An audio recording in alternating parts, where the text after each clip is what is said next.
What is that sound? It's actually a cicada.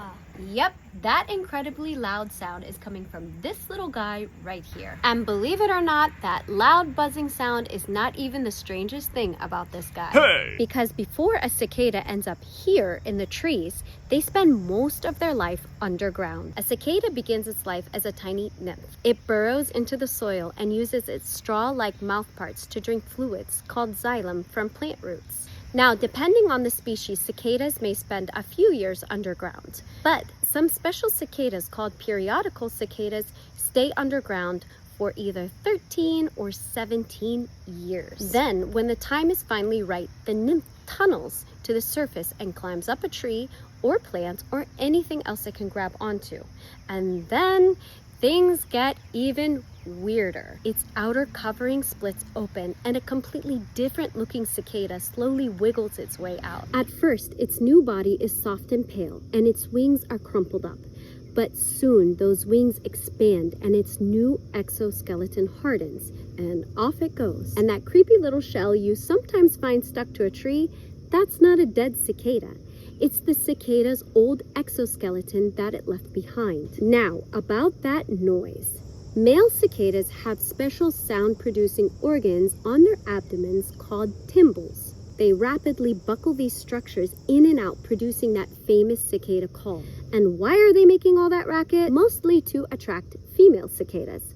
So basically, it's their way of saying, Hello. Cicadas can gather together and create an enormous chorus, one of the most recognizable sounds of summer. And despite their big eyes, strange shells, and very dramatic soundtrack, cicadas aren't out hunting people. They're simply going through the incredible life cycle Allah created for them. Think about it. For years, a cicada can be hidden beneath the earth, growing where we cannot even see it. Then, at exactly the stage Allah has created for it, it emerges, transforms, spreads its wings, and fills the trees with sound. Allah is Al-Khaliq, the Creator. From the creatures beneath our feet to the creatures above our heads, every part of creation gives us another reason to stop, look closer, and learn. SubḥānAllāh. What I think about them that is cool because they are real good survivors. If wind hits, they just stay on and they won't do nothing. They come down at nighttime, they just chill on the low branches because high in the branches there's birds, owls and stuff.